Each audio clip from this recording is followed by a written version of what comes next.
Josh, how are you? Good, thanks. How you doing? I'm not too bad. So before we get into what you're doing right now, I'd like to jump back to the beginning a little bit. Now, what at first appealed to you about being in a band? Ultimately, I think it was just a route out of doing normal life, I guess. Mm.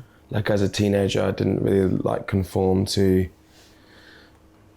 what would have been like the kind of stereotypical route in life, you know, like school, university, 9 to 5 and stuff like that. And I think music was always an escapism regardless, but then when it became a reality that we could make music and perform as like our, I guess ultimately our job, then that was a really attractive thing to pursue. When did that become a reality? When did you think, okay, people like me can actually become musicians? Because when you're young, it feels so far away sometimes. I think maybe like when we were 17, 18 and left college, and I think when you start playing shows and people are coming not just to one city, but you can play up and down the country or even abroad and people are coming to watch you perform, you get a pretty good idea of whether or not, and you don't know how long it's going to last for, but you know in that moment that like it's potentially it's kind of breeding into reality, yeah.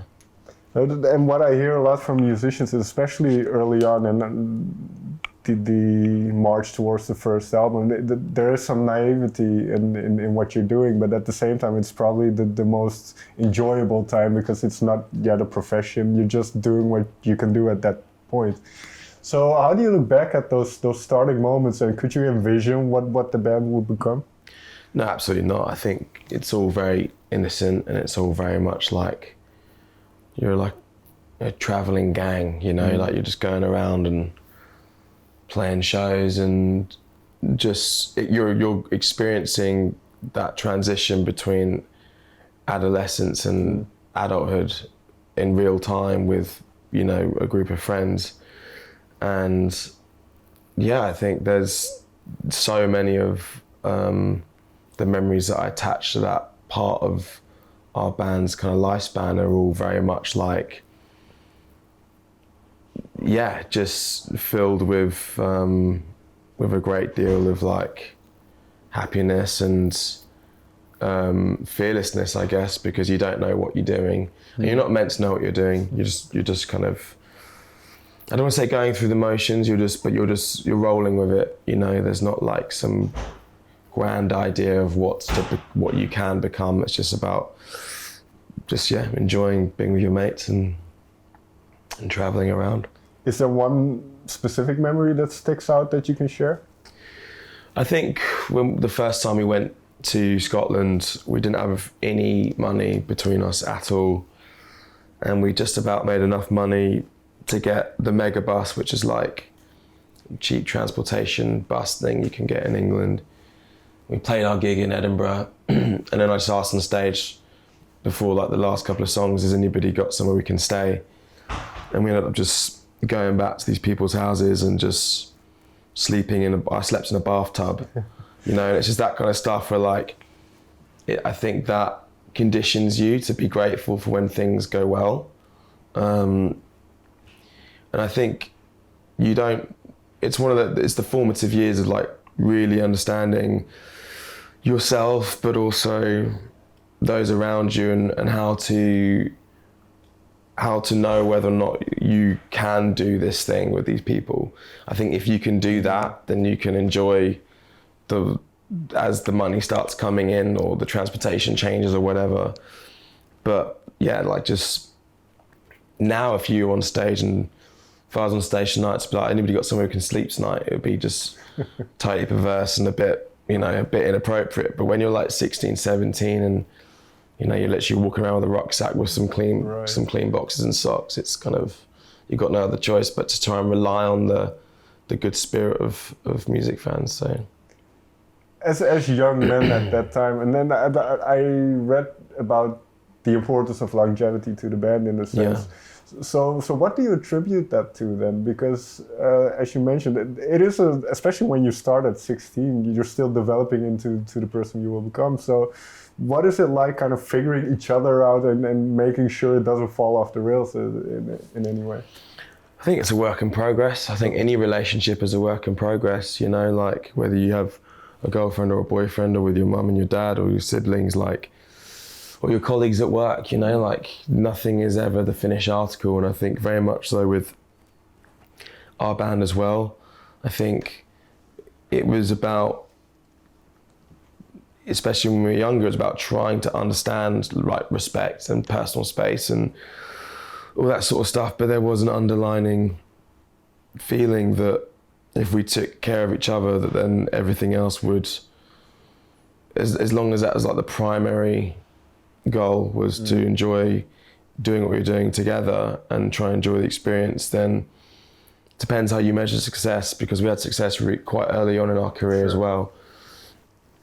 And we could have burnt out just as quickly as well. So I think that the longevity side of things is kind of like the most prevalent to us, because was the main goal was, can we do this when we're in our 20s and our 30s and stuff, you know? So, but I would attribute like just patience and understanding, and understanding that we're all different, I think helps when you're trying to figure it all out, you know? Sure. No one has the answers at 18, 19 years of age. I mean, I don't have the answers now at 32. Do you know what I mean? So I'm 36 and I have no clue.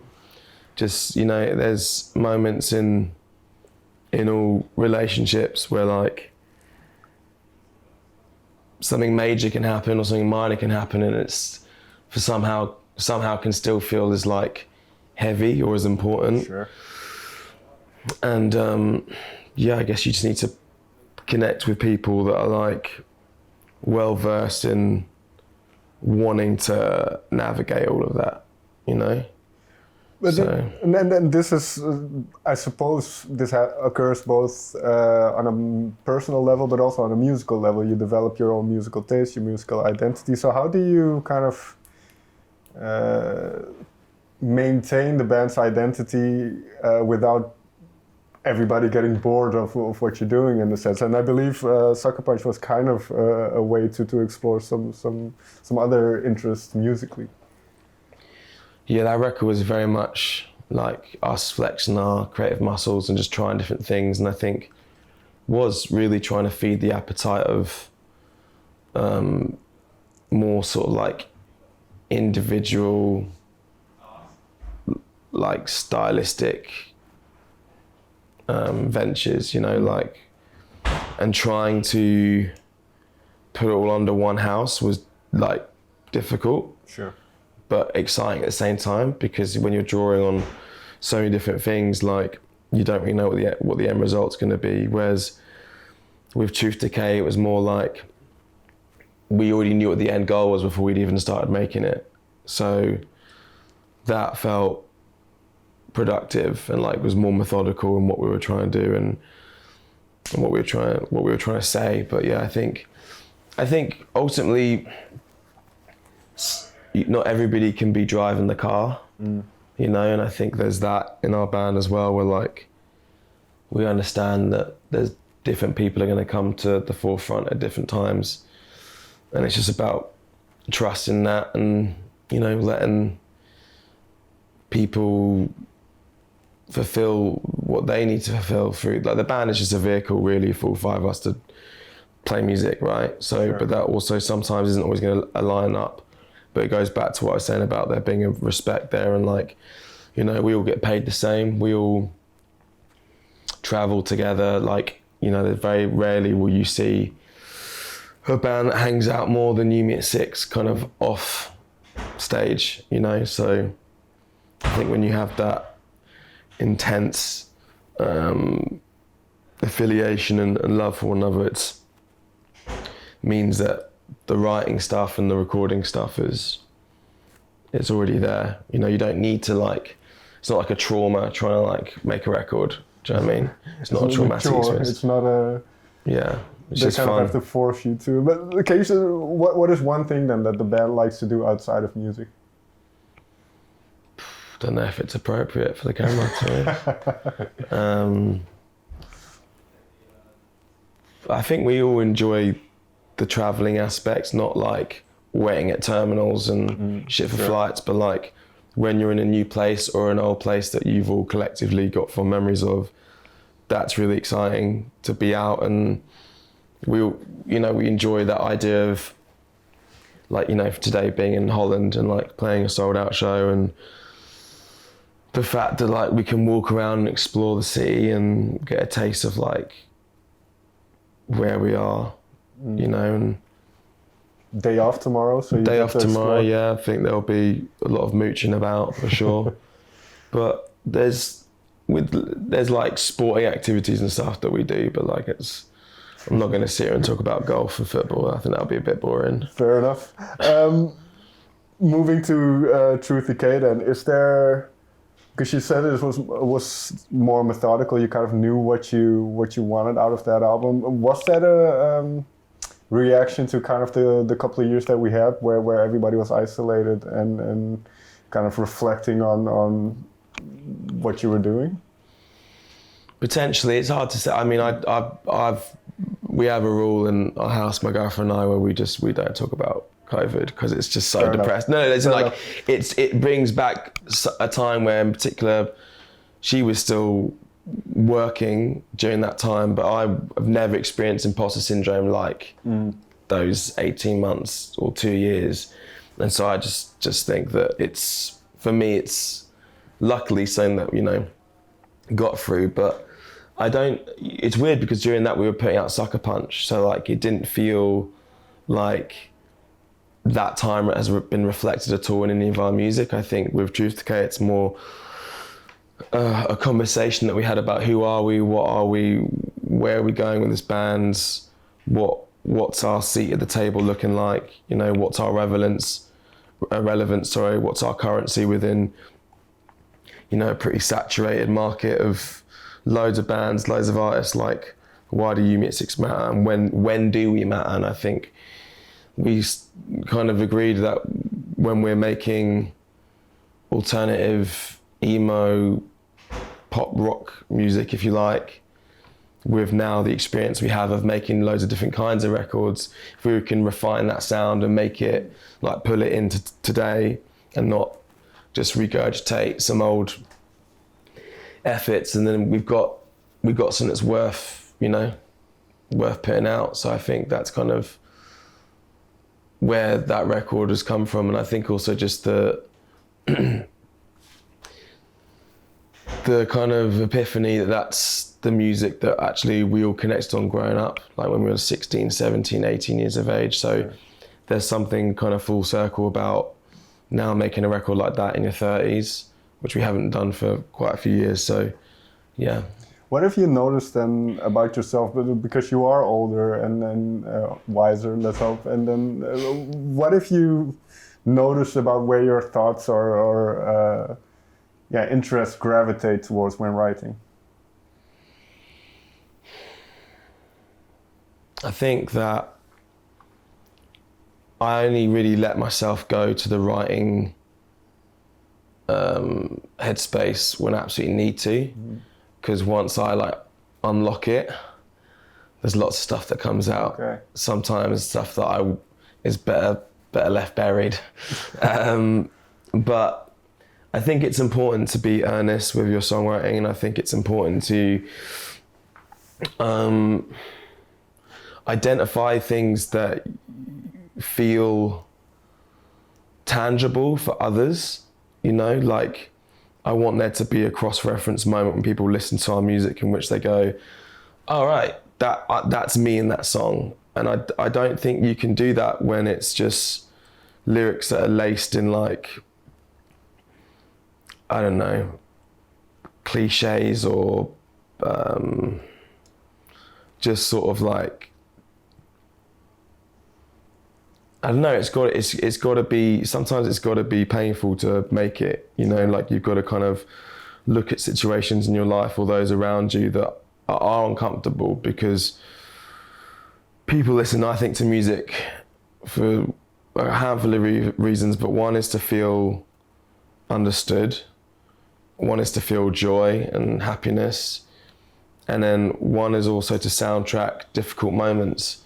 So I think if you make a record that has those three components to it, more often than not, it's gonna resonate with sectors of the musical sort of society. Do you know what I mean? So sure.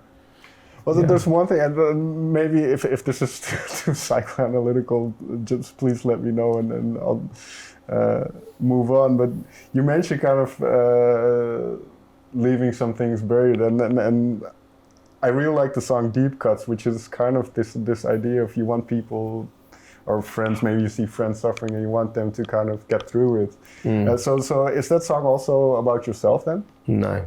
Okay. There's nothing about me in that song. It's about two of my best friends who are kind of going through very different moments in their life when it comes to seeking validation and acceptance in the wrong areas.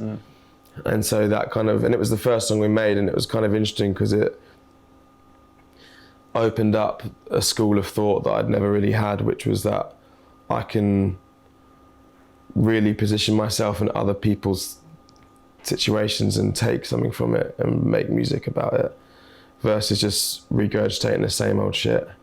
No, I think what you just mentioned, that was very apparent when I went through the lyrics. There is a sense of empathy and kind of this notion of trying to help others. Maybe that's just what I'm reading through it, but there is a sense of that. And there's also a bit of light in between the darkness. So is that important to have that counterbalance in a way? Yeah, I think if you're going to go there, then you've also got to caveat it with like joy as well, you know, and like, or hope. I don't think you can just be like, everything's fucked, the situation's bleak, this is sad, this is painful, this is dark, whatever. Like, I like to think that our record is kind of reflective also of like being in a bad moment, but understanding it's not forever. And I try and like bring that in as much as possible. In that sense, I always find it interesting. But are you optimistic? Are you an optimistic person in a sense? The right kind of people give me optimism. I have waves of optimism depending on the version of myself that is projected by the people I'm around. But generally, I'm quite a pessimistic person, just because I know what people can be like, and I know what the world can be like. But I think if you spend too much time, that's what I'm saying, like I've realized that I'm very much like a sponge. So if I'm around the right people with the right energy, then it just cultivates, you know, something between us and more people where it's like, yeah, we can go through life sort of with that glass half empty ideology, or, you know, you can spin it. And I'm kind of going through, and have been going through, a period of time where, based on the fact that I've let a lot of the people that I knew weren't good for me, or a mindset that wasn't good for me, go, then it's way more productive. Because life is there to be enjoyed. It just depends on, you know, who you're sitting with at the table. Makes a lot of sense.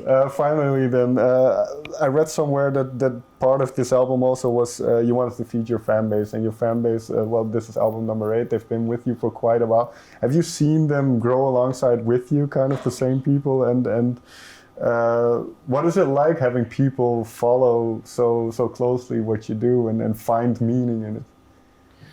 Yeah, that's honestly been when you isolate that, it's pretty mental. And like that people aren't just like a fan of one or two songs they heard on the radio one time, or like an album here or there. It's like people have our lyrics tattooed on their skin, you know, like Roman numeral 6s. And, you know, there's a girl in the crowd last night it was her 70th You Meet at 6 gig, you know, which just feels completely excessive. But then I kind of revert back to type of like, music can really be that thing.